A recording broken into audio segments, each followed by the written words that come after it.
attend your meeting. Is it your pleasure that I welcome them in your name? Minutes.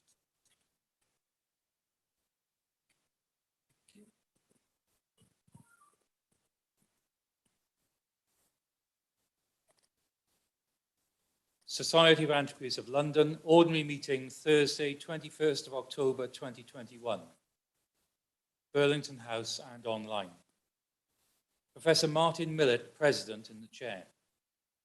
The minutes of the previous ordinary meeting of Thursday, 14th of October 2021 were read and signed.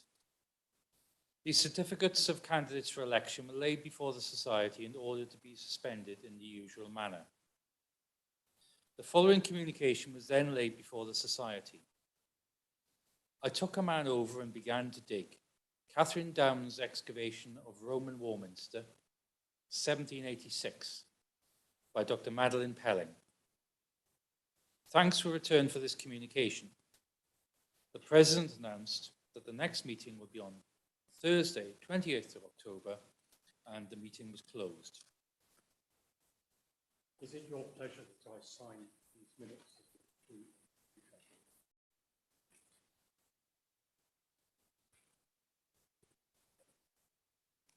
Certificates.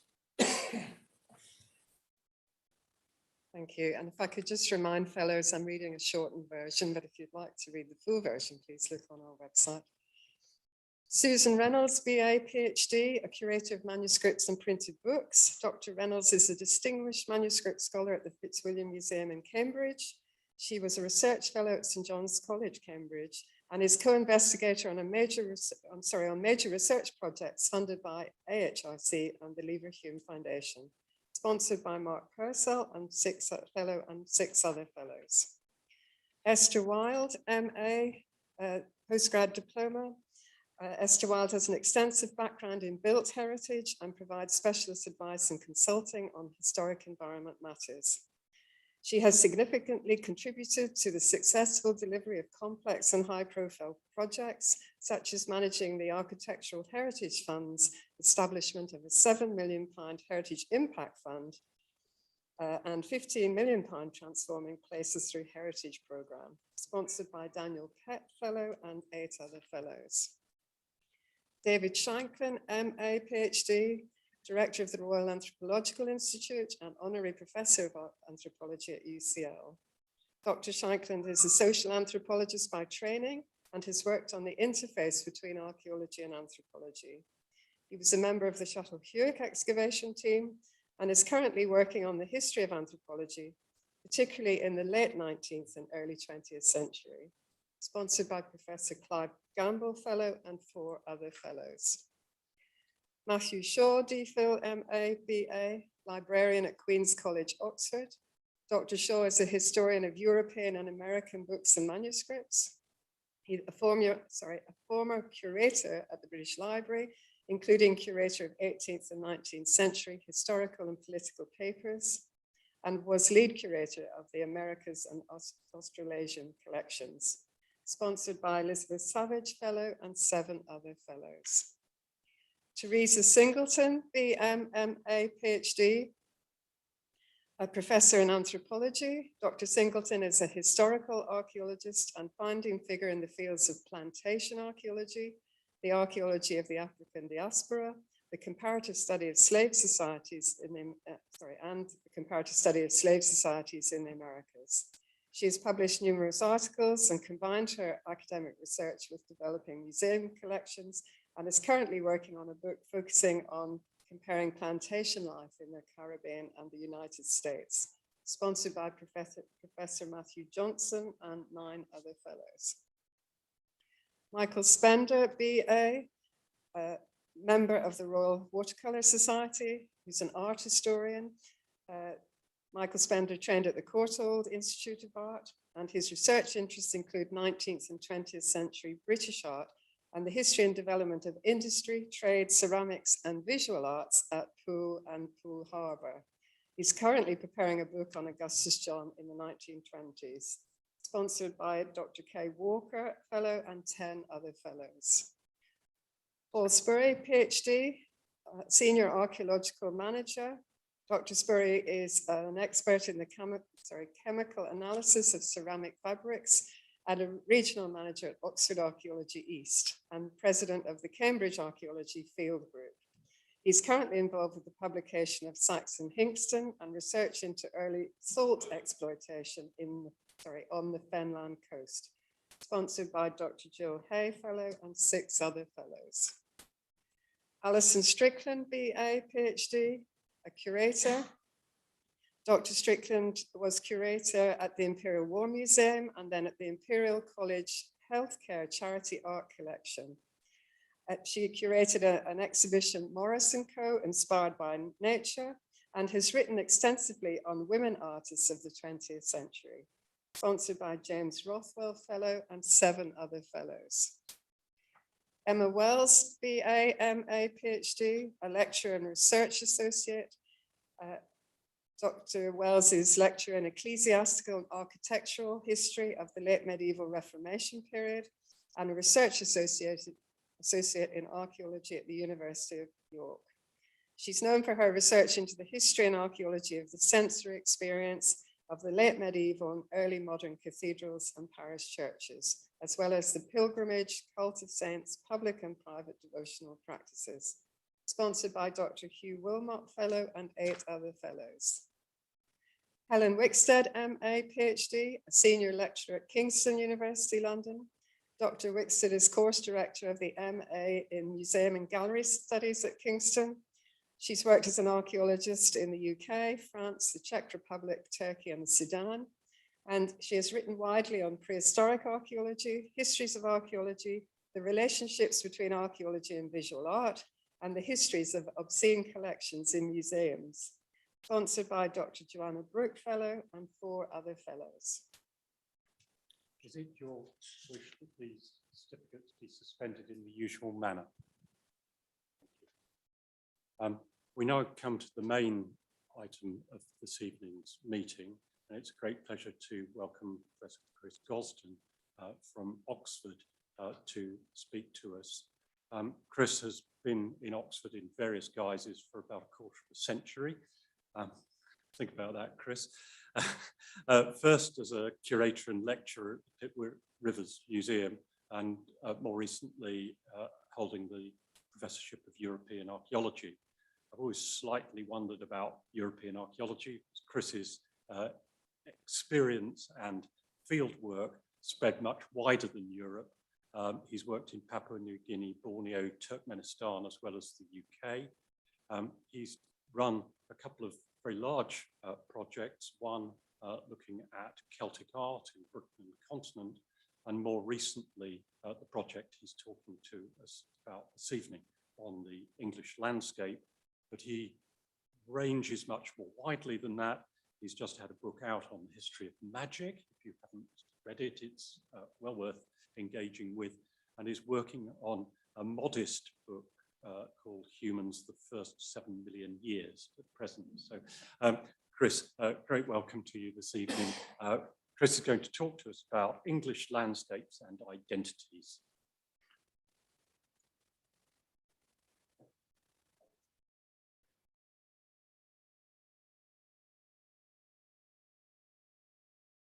Thank you very much indeed, Martin. It's a great pleasure to be here, but also to have these hybrid possibilities of speaking to people in person, but also online as well. So as Martin said, I'm going to talk about a project which we called English Landscapes and Identities. Over the last 30 years or so, at the very least, since the passing of PPG 16 and the setting up of commercial archaeology in Britain as we more or less know it today, British archaeology, English archaeology has been revolutionized. We know much more than we ever did about all periods. There have been large-scale survey, there's been large-scale excavation, but what we haven't done so much of is trying to look at the evidence as a whole and see what sorts of patterns we can tease out of it, what it can tell us, what the quality of the data are. So the project that I'm going to talk about tonight, English Landscapes and Identities, was a project funded by the European Research Council. And we attempted to take all the digital data from England, and I am apologetic about the fact that it's only England. We were scared, is the true answer. Had we taken Britain as a whole, which we should have done because it's a much more sensible unit, we were worried that we'd be overwhelmed with information. As it turned out, we could probably have handled it, and many aspects of our data would have made more sense. But be that as it may, it was England that we settled on. So it was for those of you who can read this, it was a 5-year project starting in 2011, and therefore finishing in 2016, already quite a while ago now. And we took the period from 1500 BC to 1086 AD, 1500 BC, an arbitrary date, but it was more or less the point at which the English landscape, particularly in the south, gets laid out with Bronze Age field systems and so on for the first time. It's not quite true. There are older field systems, but we chose that as a round date. And then obviously AD 1086 is Doomsday, the first fullish account of the English landscape or parts of the English landscape.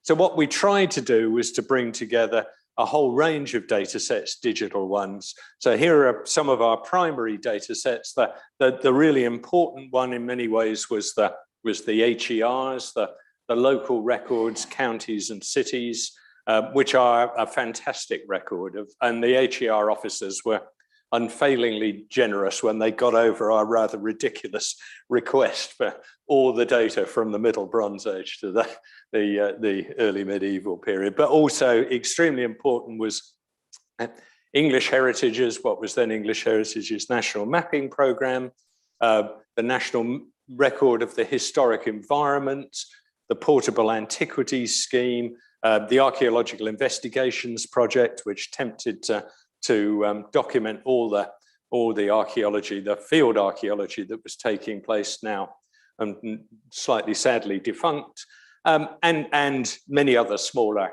data sets of coins and a whole range of different things. We had a series of themes. So broadly speaking, I'll talk about some of these. I won't get a chance to talk about all of them.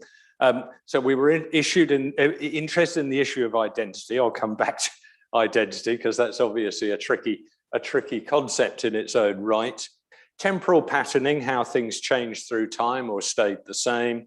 The structure of the landscape, the morphology of the landscape, the field systems, the settlements, the trackways, and how these changed over the times that we were looking at.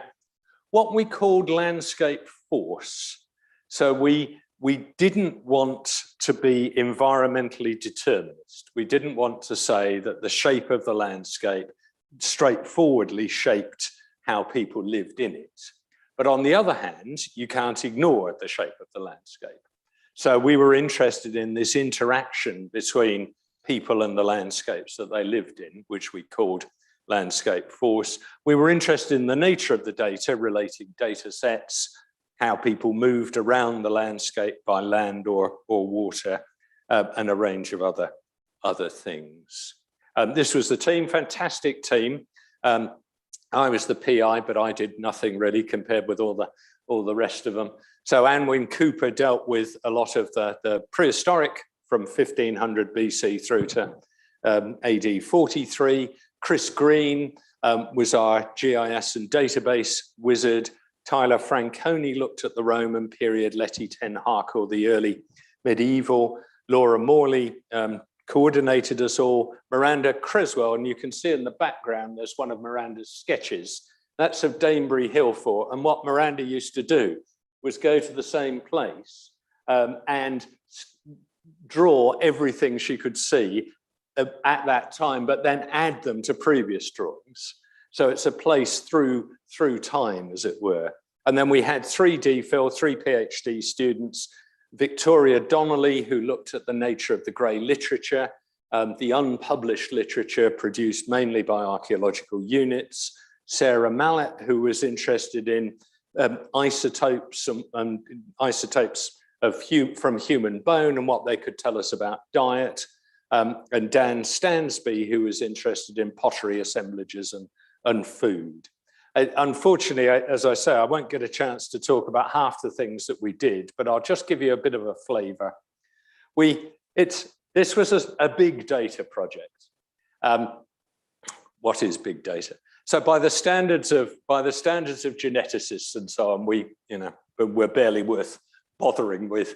We had a database which had something like 900,000 things in it, most of them in FileMaker with little maps. And the database, I should say, in slightly simplified form, because the people who provided us with the data didn't want us to put the data out there in all its detail, but the simplified form of the data is available through the Oxford University School of Archaeology website. So we had a database of 900,000 things. Our definition of big data was data that was too big to deal with in any way other than through computers. I mean, it's not the most sophisticated definition of big data, but that was what we went for. And we were interested in national trends. Now, this is where, I mean, by national, I mean national English trends, which isn't really national at all. So the shape of the evidence across the country. And then here you can see, is this a pointer? So you can see, I can't get this stuff. You can see, hopefully, there are rectangles, some of which make some sense in terms of topography. There's one there in the east of England that is there for the lower bits. We did a transect across the Pennines just for the hell of it. I mean, we sort of played around with the data, really. But also, you can see within those, there are small boxes. They're 10 kilometre squares. And a big issue was the quality of the data. How good are the data? And is the information from the same site or region in different databases compatible? Well, one could spend 5 years worrying about that. So we didn't worry about it too much, but obviously we had to worry about it a bit. So we took our 10 kilometre squares and we looked at the data within those squares in detail. And what we tried to do was spread them across England fairly equally. So that gave us some measure of the quality of the data. And by and large, if you're looking at a large scale, the data are darn good. So we tried to, so that the little diagram on the left of the slide, as you said, then we've got national trends. The national grid bit was what I've just described, the case study areas and the 10 kilometre squares. We carried out some larger case studies, which I'll talk about in a minute, and some smaller ones. So we tried to work up and down spatial scale. This is a map from Chris Greene, and you'll be able to see up in the top right-hand side, there's a date, and dates vary. And this is what Chris could find of an archaeological intervention that fell within this period. So these are now decades, 1850 to 59. And it gives you some measure. So you can see the activity up in Yorkshire on there, well, you could, it's just vanished now. And it gives you a changing sense of what was done. So Hadrian's Wall appears and disappears. After the Second World War, then things get much busier. And then just suddenly, after 1990, the map explodes. So this is what's happened since 1990 in PPG 16. And so we've got centuries of understanding of the English landscape, records of much of which are in this building, but the people have done different things at different times, following local interests, following money, following a whole range of things. So obviously the archaeological activity across the English landscape hasn't been even, hasn't been sort of drawn up with any plan, and therefore the evidence that we have is varied. Anwin Cooper, who was in charge of the prehistoric side, Anwin came up with this notion of characterful data.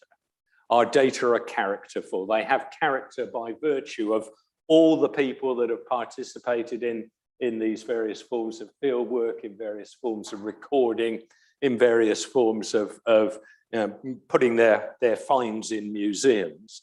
And the thought that we might ever have an objective database or set of data about the English landscape is obviously not something we could ever have. And therefore, to understand the data, you need to understand something of its character, all the people that have contributed, the historical forces, the planning law, all the things that lie behind these data, which are myriad.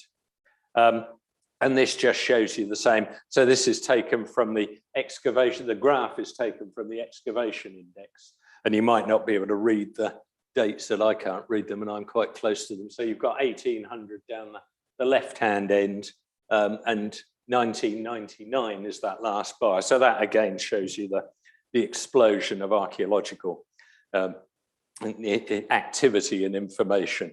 And English archaeology, British archaeology is seen to be in a sort of constant state of revolution. So this is Gordon Child, British communities, prehistoric communities in Britain, who's talking about the last sentence. During the last 2 decades, the harvest has been augmented by a burst of activity, surpassing qualitatively and quantitatively all previous efforts. So that's 1940. We now have Colin Renfrew, 1974, edited book on British prehistory. Britain's past has changed in the last few years, almost beyond recognition. Anything written more than 5 years or so ago is now out of date. So that's 1974. And then we have Richard Bradley in 2007, Prehistory of Britain and Ireland. Work is undertaken on an unprecedented scale, regions where little has been attempted before.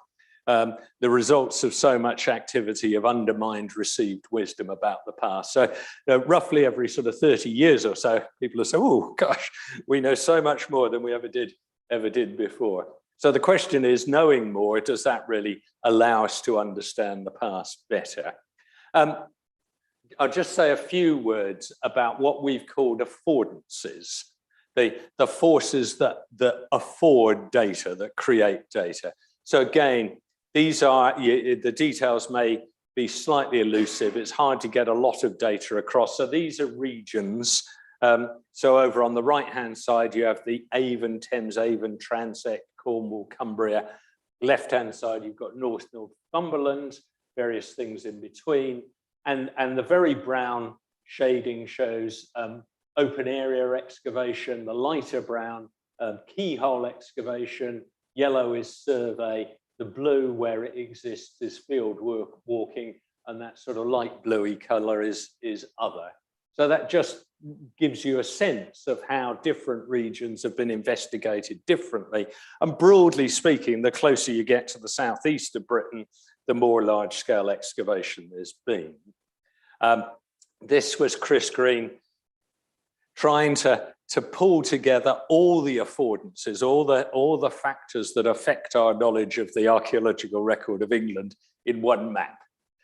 So it doesn't make much sense, but it's sort of interesting, again, to play around. So different aspects of the data will be influenced differently. So obviously aerial photographs don't work very well if you've got a woodland. Different soil types will influence things. The amount of excavation varies, the amount of geophysics varies. And what he's tried to show you there is how much we know about various areas. So London being black is an area that we do know a lot about for a whole variety of reasons. And this is taken from Victoria Donnelly's PhD, where she looked at post-PPG 16 activity. And this is just one map. This is 1990 to 2010. And she's mapped some of the activity areas of the big units. So Museum of London, Oxford, Wessex, York Archaeological Trust. And so, for instance, the York Archaeological Trust in yellow is relatively local. Many of these others, particularly the ones in the south, our work over much larger areas. Well, one thing she did find is, particularly in the north, actually a lot of the archaeology is generated by very small units. The south is different. It's the big units that dominate. At the north, there are small consultancies which cumulatively produce a lot, which does mean that the data is even more characterful in a sense, because the ways in which it's been produced is varied. We stood on the shoulders of giants, so there are many attempts to understand the English landscape before us, possibly the most famous, possibly the most grumpy, W.G. Hoskins, The Making of the English Landscape. And he said, he said many things, but one of the things that always sticks in my mind is everything is older than you think.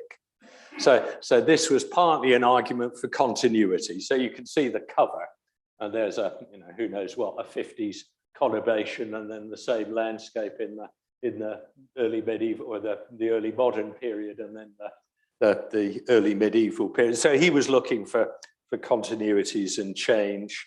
And a much more recent, but a study that was influential on us, Robertson Rathmore Region and Place, a study of English rural settlements. They were particularly interested in the medieval period, but the structuring forces of the earlier phases. So here you can see a Roman road running through a sort of broadly medieval landscape.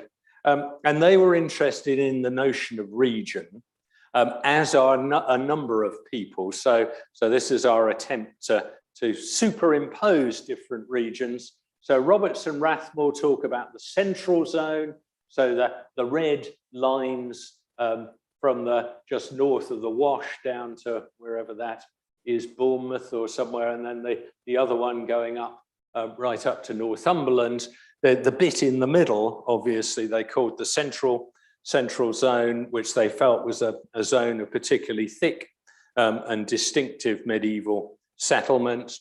We've also plotted on another of the big projects, the Roman Rural Settlement Project, Mike Fulford and Neil Holbrook, who took all the records of Roman rural archaeology from the Archaeology Data Service and mapped that. So they came up with a region which is a bit like Robertson Rathmore. So theirs is the yellow line, and then Steve Rippon's Fields of Britannia book, which was looking at the early medieval period, but made the important point that that there was much more continuity between the late Roman and early medieval period. It wasn't a deserted wasteland, that there was continuity in all sorts of forms from the late Roman into the medieval period. And Steve came up with various different regions. In the end, we didn't really like regions very much. We felt that it was a bit sort of, I mean, there's definite differences, but depending on which bits of the evidence you look at, you can see different regions. So we thought of the notion of sort of continual regioning rather than static regions.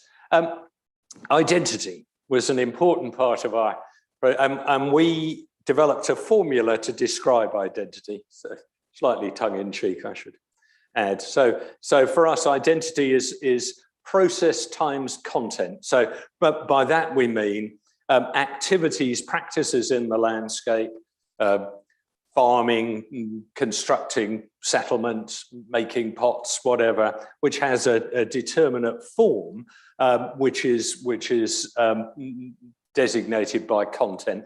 In the end, I must admit, we started off by being quite excited by identity, and it sort of shimmered in front of our eyes quite a lot. I'll come back to identity. It wasn't something that we shied away from totally. We were interested in continuity and change. So here's an a definite instance of continuity. These are a series of Bronze Age barrows not far from Stonehenge, round barrows and pond barrows. And the Bronze Age ones, which are to the south of the slide, are lined up on a Neolithic long barrow, which in itself is lined up on a roundabout on the A303. Now, we're obviously not entirely serious about that last point, but the instances that, you know, how does one judge continuity and change? I mean, I think most of us would agree that the alignment of the Bronze Age barrows was influenced by the Neolithic. We'd all also agree that the fact that there's a roundabout there is neither here nor there. So one has to be careful about, you know, seeing patterns in the landscape which may be interpreted as continuity. So one of the things that we did, and this is starting to get into what we actually did with the data a bit. One of the things that we did, and this again was Anwyn Cooper was pushing this, was we took a number of areas, the east of England, the marshes and an area of the north, and looked at the activities around later activities around round barrows. And this could be the subject of a whole lecture, so I won't say very much about it. But what Anwyn tried to do was, in schematic form here, is look at various different relationships. And this slide shows the relationships between round barrows and, in fact, earlier Neolithic monuments and later field systems. And field systems do all sorts of things. Some cut through round barrows, some are aligned on them, some more or less slight them. And we were looking for patterns in the ways in which round barrows were used later on. And we Anwyn created a database which still exists. And we were interested in whether there were patterns in regional uses of round barrows.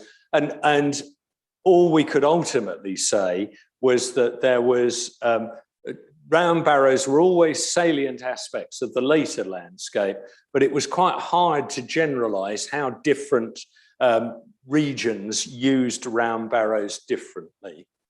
One of the intriguing things that we noted, and this was Chris Greene noted this, there is a correlation between Roman roads and Bronze Age finds.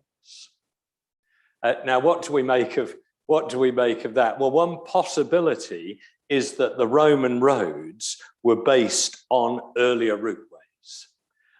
So the past is always salient to later periods. So in this case, round barrows, but also the instance of roads. But this salience may be different in different cases.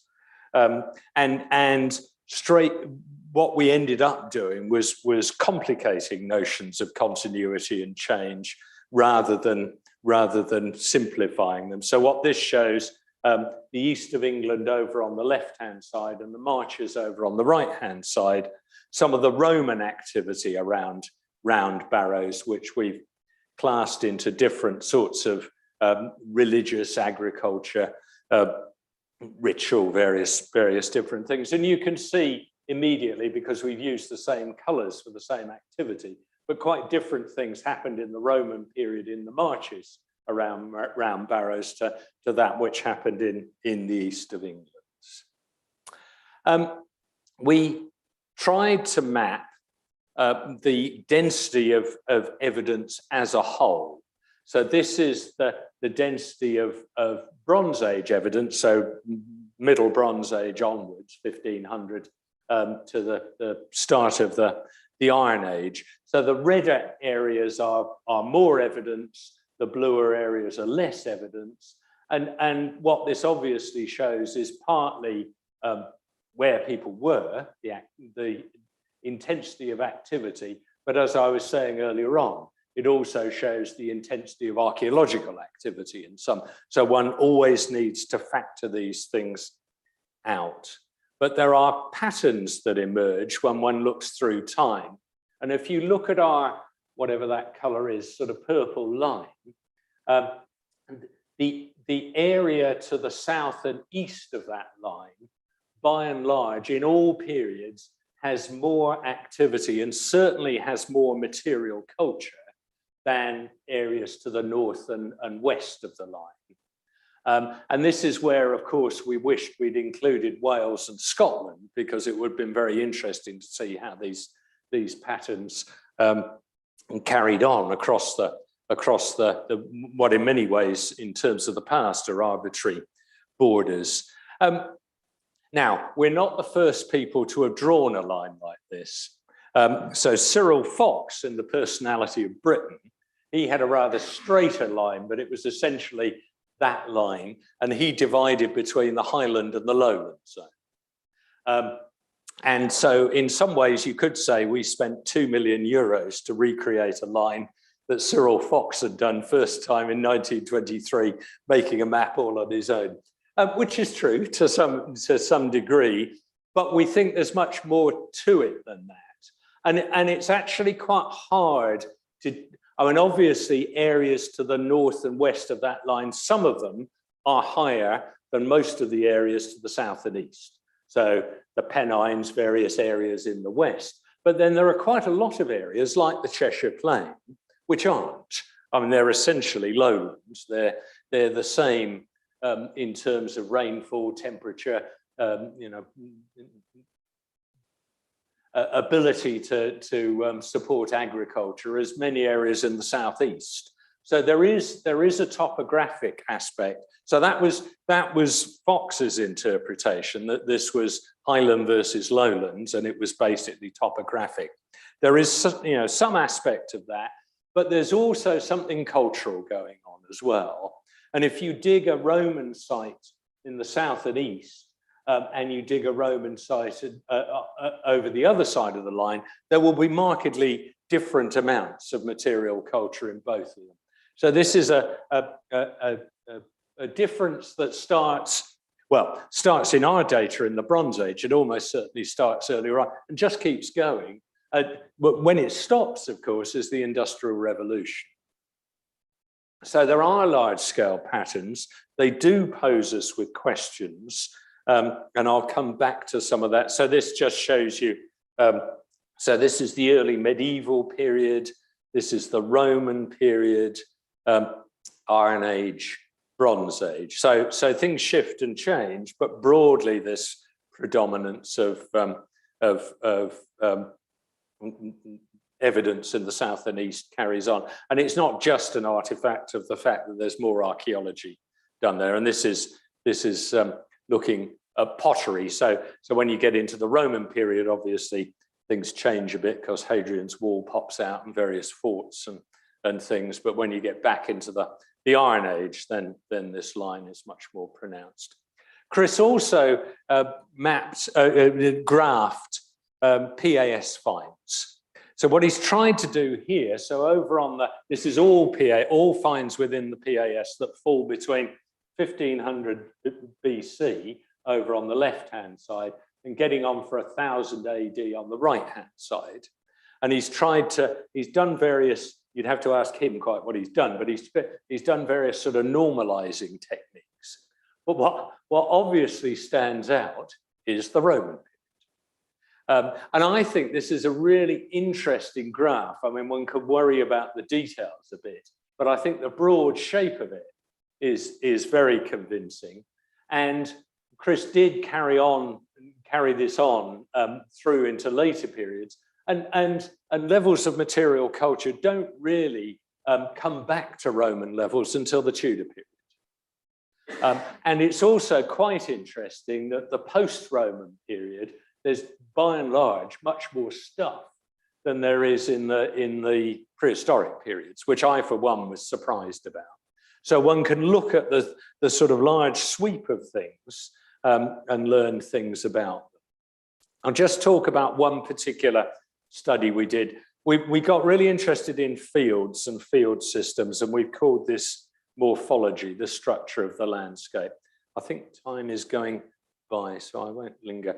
So there is a question, which again, I won't, one could go on about forever. What is a field? An enclosed area of land, obviously with either banks or ditches or fences or hedges or whatever, but there's no guarantee necessarily that something that we designate as a field in the Middle Bronze Age was the same thing that we designate as a field in the late Roman period. And one of the odd things about the very early field systems, and I'll show you some instances of them in a minute or two, is there are many more fields than there are settlements. Now, that's partly because it's hard to find Bronze Age settlements, but even so, there seems to be a real disproportion between the people we can obviously see living in these landscapes and the formal layout of the landscape.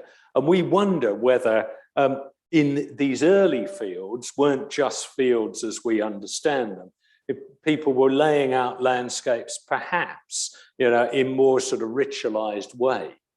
So you could imagine, and this is just imagination, that when someone dies, you abandon their field and put a new one on at the end of it. So this is partly for John Lewis. This is underneath Terminal 5 in Heathrow. So classic set of late Bronze Age, early Iron Age features. So beautiful set of fields, trackways, various things, and a number of settlements, but not very many. If one thought about the numbers of people in the landscape, then maybe these landscapes are being laid out much more extensively than is necessary for any sort of practical purposes, any food getting purposes. And of course, this area is defined by the area of Terminal 5 where the archaeology is done. So it doesn't stop. These field systems carry on, north, south, east and west. So we're aware that what we call a field now may not always be a field. And this just shows you trackways and things more. This is Terminal 5 again. This shows you the trackways. And one of the things you can note here is directionality. That there, not only is there a lot of these fields, they have quite strong directional aspects to them. And of course, there are varieties of fields. So we've got Dartmoor over on the right-hand side, Flag Fen, Fengate, and so on the left. And what that they're at the same scale, these two. So what that also shows you is the Dartmoor systems are massively bigger than the bank and ditch systems of places like Fengate. And different parts of the country do quite different things. I mean, for me, being a soft southerner, I became really interested in Northumberland and places like that, which is quite a different world, and all this cord rig and things that happen up there. And the nature of the fields is very different. They're much earlier. Some of them are late Neolithic and carry on through into the Bronze Age. You don't get the same sort of banks and ditches, and also the whole history of clearance of these landscapes to the north and west. Once you start pulling the pollen evidence together, then a lot of these landscapes were quite heavily forested through to the late Iron Age, some of them through into the Roman period, whereas the landscapes down here in the south and east were cleared of trees much earlier. And so the whole history of the landscape is different in the north and west to the south and east, which again plays into this line that we saw from Torquay to Whitby in a wiggly way, and the ways in which material culture is used. And the more wooded landscapes of the north and west, so this is the Peak District, where there's been some fantastic studies, and they argue that the Peak District around Sheffield, there was woodland, but it was heavily managed woodland. So people were in there with their pigs, with their sheep and so on. So these weren't wild woods at all. They were managed human landscapes, but really quite different to the landscapes of the south. And once you get into the Midlands and the south, then you get major field systems which have been investigated by aerial photography, by excavation, and field systems are really difficult. So that, just to give you a sense of the high level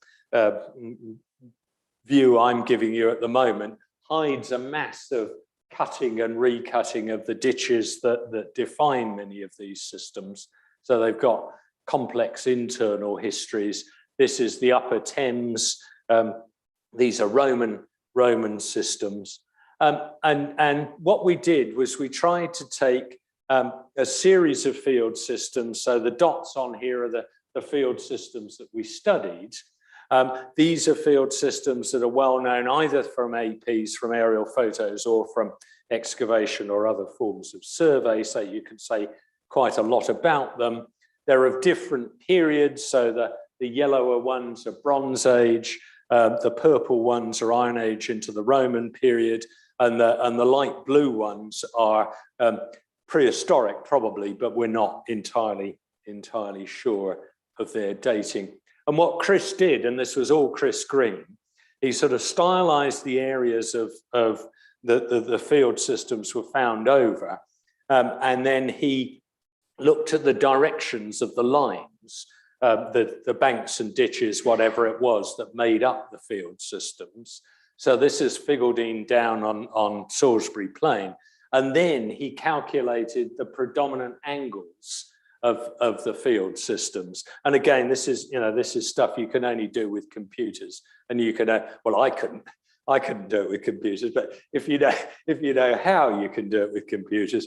And he took a whole series of these field systems and looked at their alignment, and they have very regular predominant alignment, some less so than others. So here we are in Doncaster.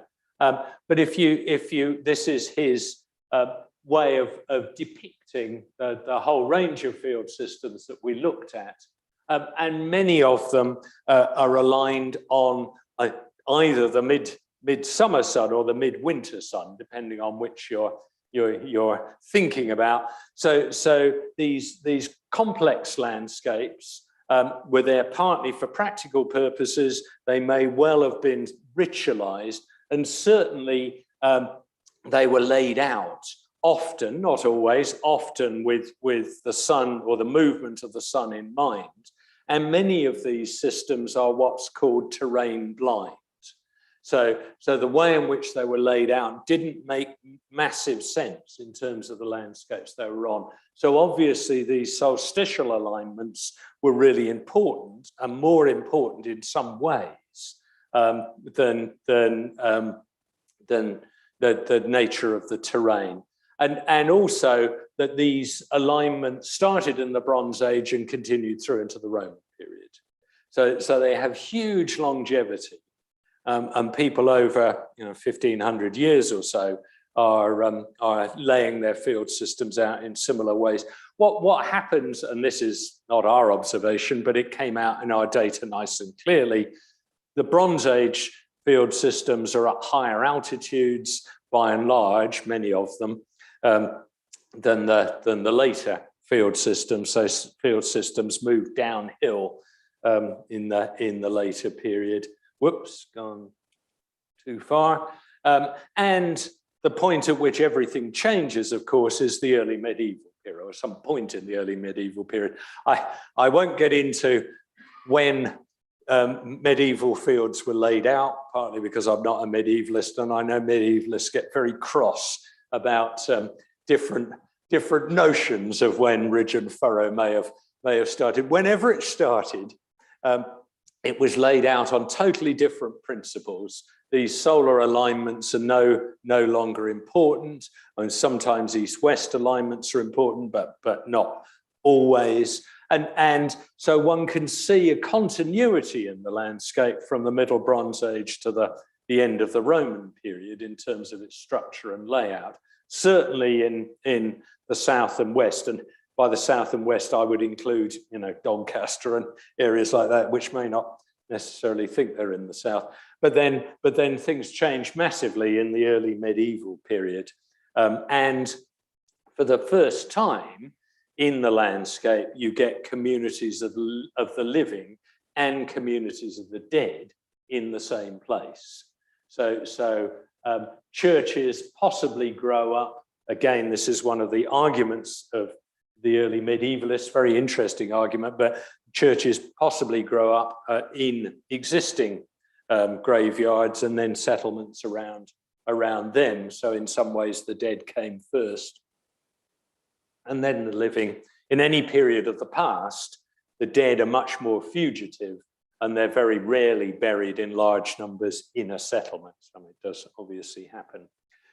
So what looking through time brought out is there are obviously continuities through time, but the early medieval period is the start of quite a different world to anything previously. So I've just given you a taste of what we did. Identity was important, partly because there are different identities in the past, possibly this very broad identity between the south and the east and the north and the west. One could think about those in continental terms. The southeast is obviously linked to variously across the North Sea or across the Channel, whereas the north and the west is doing its own thing. And identity is important not only in terms of the past, but equally in terms of the present, how we think of ourselves, how we situate ourselves in a landscape, how we situate ourselves in terms of these continuities and changes. We did quite a lot of outreach. So Miranda Creswell, the artist, produced a lot of artwork. And so this is a clock which was sold at auction. On the left-hand side of the clock is one of Miranda's drawings. On the right-hand side is one of Chris's computer analyses of field systems. So we tried to combine these two things. And Miranda worked with a whole range of different people, with dog walkers in Didcot who know their landscapes very well and get very cross about new housing estates and various things. She worked with a number of spinal units across the country, people who find it difficult to get into the landscape but are still extremely interested in it, with school kids. She did a project in a school in Oxford, and they got to ask us each a question. And my question was the most difficult question I've ever had about archaeology. And it was just before Christmas. And the question was, did they have mince pies in the Bronze Age? And it's a very good question. And the answer is perhaps. I don't know that we've ever found a mince pie. So we've published in two different forms. So this is a rather big tome. This is one of Miranda's paintings on the front. So English Landscapes and Identities by the team. So if you are in any way interested, then there's a lot more where that came from.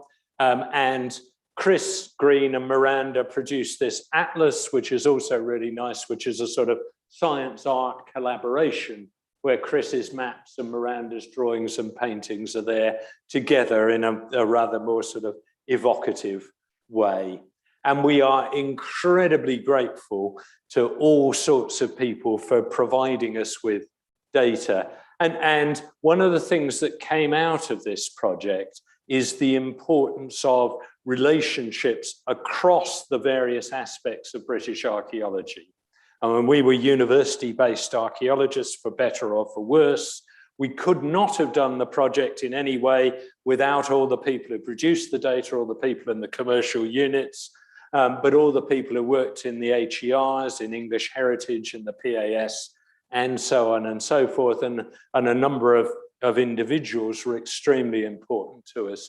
So one of the things that came out to us is that the relative fragmentation of British archaeology, we all need to work across these divides with humility, with common purpose, because there is an enormous amount in our data, and it's only by working together that we can get the most out of it. I'll leave it there. Thank you very much.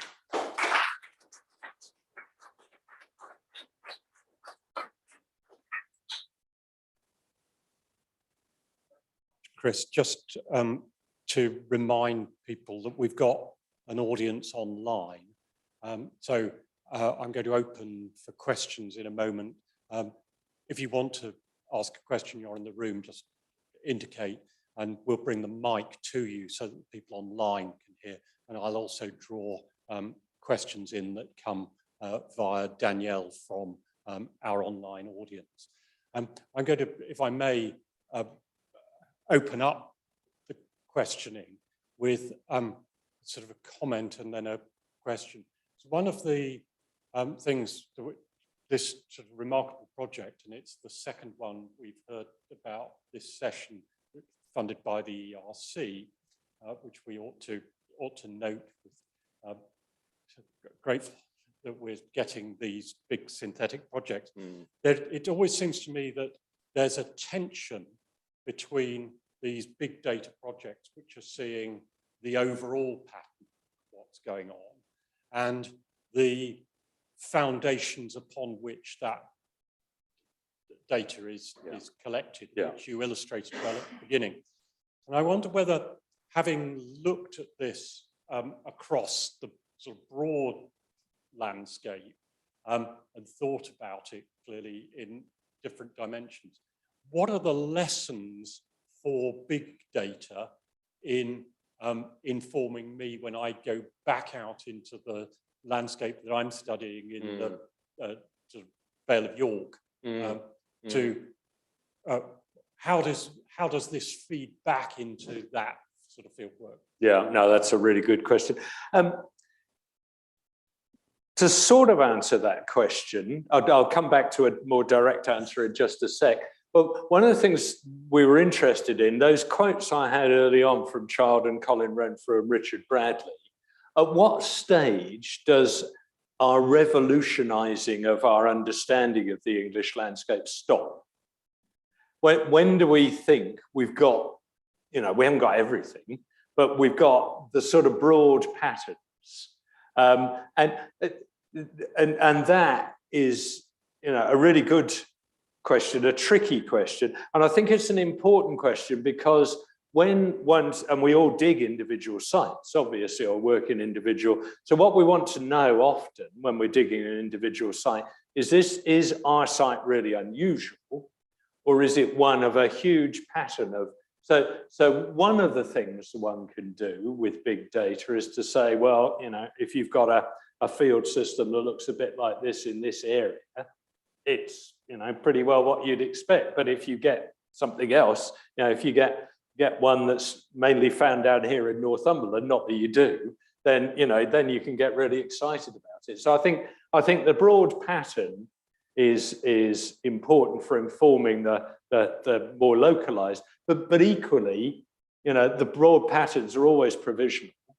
And people may well find things on their individual site and say, hang on a minute, your broad pattern, doesn't work in my neck of the woods. So it's always some sort of interaction, I think, between the bigger picture. It's not big is beautiful by any manner of means. It's just another way of approaching the data.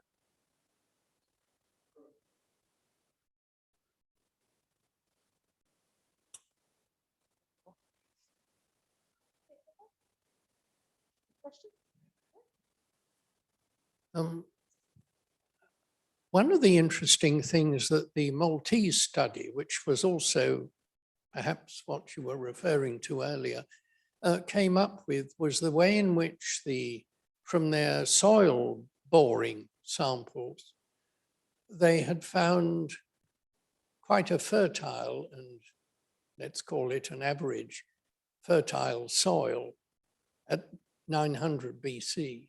But by 250 BC, it had deteriorated, if that's a loaded word, to the current basic sand with the knights needing to bring in topsoil.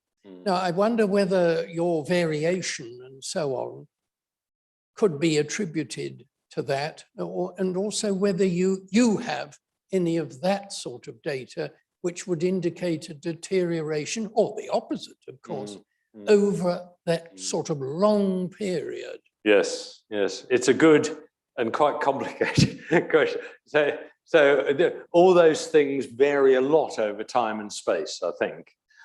So there are instances of human activity which have probably improved soil quality. I think so. Again, going back to a sort of more broad brush answer, as the trees were chopped down, further to the north and the west, then things like soil erosion obviously happen more commonly, and some of those soils are more susceptible to erosion. Chris Greene, so one of the people we thank there is the National Soils Research Institute. So there are maps in the book of susceptibility to things like soil erosion, and he's tried to look at that on a national scale, partly because looking at human impact on the landscape, but partly where things were covered up. How difficult is it to find the Bronze Age in different places? If you've got a whole bunch of Roman soils on top of the Bronze Age, then it's going to be high. So there's no very simple answer to that, but I would refer you to the book if you can bear it. And there are maps in there where Chris has played around with altitude and various topographic issues, nature of soil, nature of rainfall, and tried to think about areas that are more susceptible to soil erosion and less.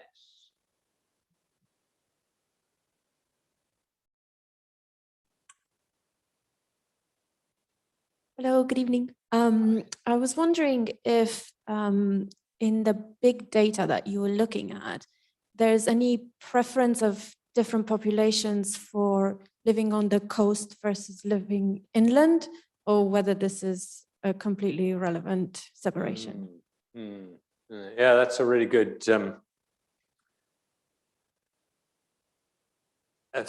question, and one that I hadn't particularly thought about in those terms. I think, what do I think? Well, so there are forms of coastal evidence. So Anne Wynne Cooper again looked at the Isle of Wight, one of the most detailed case studies we did, and worked on other people's evidence for the use of various aspects, particularly of the north coast of the Isle of Wight, from the Bronze Age through to the medieval period. And there are some quite remarkable wooden structures, fish traps, various things that go through. And again, some of the later ones refer to and are influenced by the earlier ones. I'm not sure we could easily, population numbers are always tricky. So it would be quite hard to say, in the Bronze Age, more people lived on the coast than in the inland, or vice versa, because you're never quite sure, particularly in a period like the Bronze Age or the early medieval period, how far our evidence is showing us in a detailed way where people lived. I don't think we found any particular, love of the coast. The thickest populations, I think, tend to be in river valleys and things like that, rather than on the coast. But I'm sure in the Bronze Age they liked a trip to the seaside in the same way as they did later on. That's not a very good answer to your question, which was a good one. Yeah.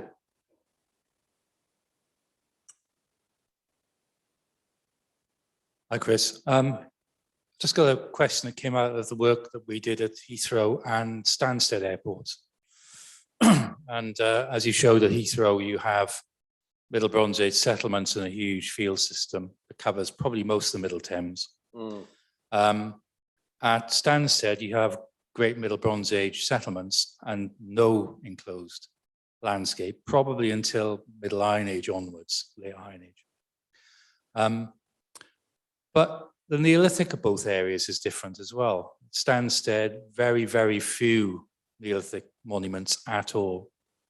Whereas, in Heathrow, Middle Thames, quite a lot of Neolithic monuments. And I just wondered whether at the time, as a general sort of big data sort of view of the world, whether Middle Bronze Age field systems develop in areas that have had a particular type of Neolithic landscape. Yeah. And I just wondered from your big project whether it could throw any light on that rather simple but probably complicated question. No. So yes. So another of the regrets we had in retrospect was, so one regret was just looking at England. The other was starting in the Bronze Age. So if we'd had our time over again, we'd have started in the Neolithic and had more of a chat. So obviously, you know, we looked here and there at Neolithic evidence, but we didn't gather data on the Neolithic. And yes, and I suspect you're right, John, that those earlier periods quite importantly structure what happens from the Middle Bronze Age onwards, but we just didn't have the data. We keep wondering whether to apply for a smaller amount of money and try and get that. But then, I mean, the problem with these sorts of projects is that the last time we gathered data for this one was 2013. So given the sort of, you know, the revolution and things are already out of date. So if we got the Neolithic data, then we probably need to get the Bronze Age data all over again but I think, yeah, I mean, clearly there were complex relationships with the past, and the implication in your question, I think, is a really important one. The different regions probably have quite different long-term history. So there's the big division one could make between Northwest and Southeast, but within either of those, there'll be all sorts of local histories that, if we had the really long term, would be easier to perceive.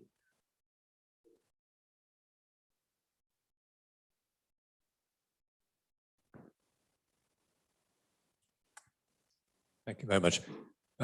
Chris, extraordinarily interesting project and fantastic achievement, I have to say. Congratulations.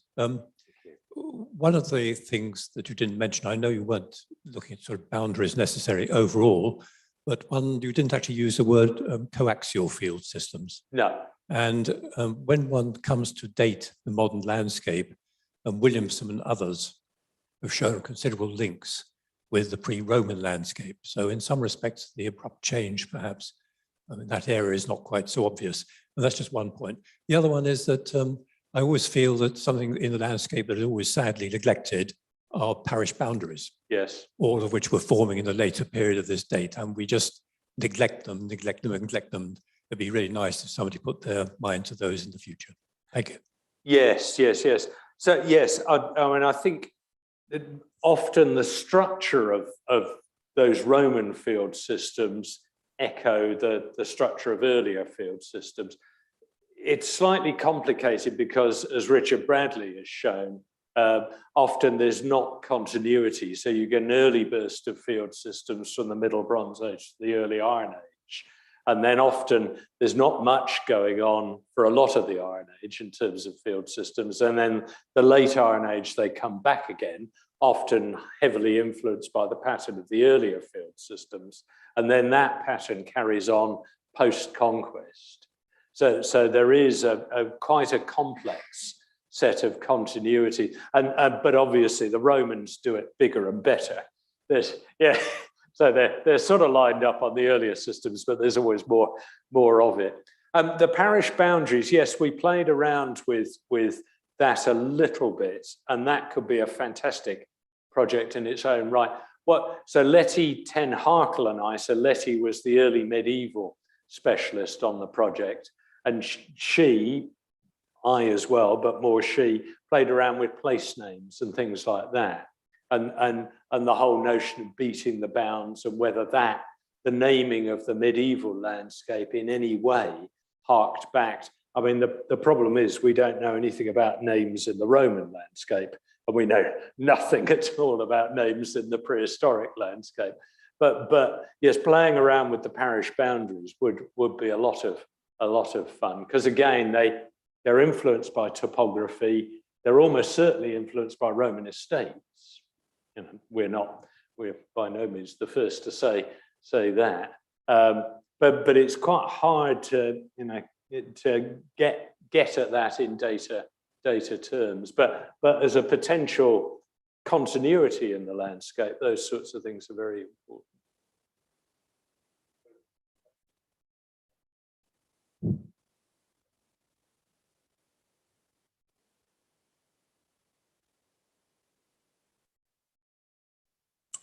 So we have 4 from online.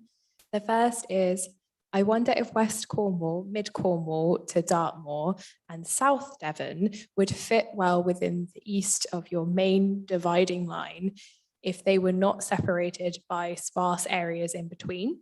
It did not look quite so sparse on your map. Were you a bit too concerned with having a clear single line rather than allowing an island beyond it? Yes, I think is the short answer. Yes, I mean that's a very generalised line, and one could there are areas outside the broad distinction that we made that were more similar to. And it might take me too long, but I might be able to go back to some of those early maps if it's not too. Okay, all right, yeah, all right.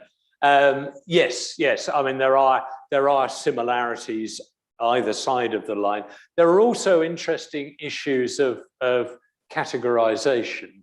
So things are called by different names in Cornwall and given slightly different periods. So that's a bit of an issue as well. But our line was a very sort of generalized distinction rather than having all differences encompassed within it. The next one's from Dr. John Cooper.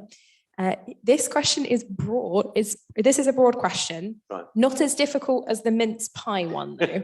I'm glad about that. But to what extent is your work inspired or informed by earlier generations of antiquaries who established the serious study of the English landscape, like William Lambard or William Dugdale? In a general sense, yes. And I can't say we were directly influenced by them, but as the maps very early on showed, I mean, there's been centuries of work on the English landscape, and it does all feed in. And often these early observations come back with, new resonance as new data come up. So no, I think within this building, there's obviously huge amount one could do in terms of studying the history of the investigation of the English landscape, and then what that could tell us in the light of the information we have in the present. The next is picking up further around the big data questions. You spoke about the benefit of collaborative work, including the ability to plug data from individual projects into a centralized database to see if it adds to or complicates primary conclusions. What kind of structure, technical administration would be needed to facilitate such a resource and to encourage individual researchers to engage with it? The technical questions are not ones that I'm in any way competent to answer. I mean, someone like Chris Greene would have. So what I would say is that individual units are now creating databases of incredible sophistication. So I'm chair of trustees and lucky enough to be chair of trustees of Oxford Archaeology, who've now started to map all their projects and place, projects that they've done at different times within the same landscape. And as that builds up, that will be an incredible resource. And Museum of London have got this amazing database. So the problem with all of that at the moment is that they reside within the individual institutions and organisations. And there's no central means, very easy central means of pulling them all together. So yes, I'd be a great advocate of something like a national database. The problem with a national database, of course, is that everyone would have to agree all sorts of things, which could be tricky. But in principle, I think it would be really important. And both Historic England and the ADS are vast repositories of data, which are incredibly useful, which are then also, complemented by the larger units and and of course the HERs. There's a huge amount of data. Getting it together is tricky, and in these straitened financial times is going to be harder still, I fear. And lastly, what correlations are there between BA field systems and soil types? Well, yes, I would have to think more about that. My initial answer would be not much, because I think, so not all that long ago, John was talking about the sort of Stansted area, not all that long ago, people were saying, you know, in the Bronze Age, people didn't really use the clays very much. Well, that's clearly not the case. So a lot of the earliest recognized field systems were on the chalk, but now we realize that the big river valleys and the lowlands of East Anglia and so on have Bronze Age and later activity all over them. So I couldn't see a very easy correlation between soil type and field systems. Thank you, Chris. We've had a very good discussion, which I think indicates what a stimulating and worthwhile project this has been. So if we could thank Chris and his team for this wonderful talk. Thanks. Thank you. Thank you. I give notice that the next meeting will be on Thursday, the 28th. That's today. Yeah, 4th of November. Thursday, the 4th of November at 5 p.m. when we'll hear a paper, Catan, a Neglected Silk Road Kingdom by Professor Susan Whitfield. Can I also draw your attention to the fact that we have another event at 2 p.m. tomorrow afternoon online, where there will be a panel discussion developing the intertwined histories session that we had earlier in the year. That has a variety of speakers, and we invite you warmly to join in that session. The meeting stands adjourned.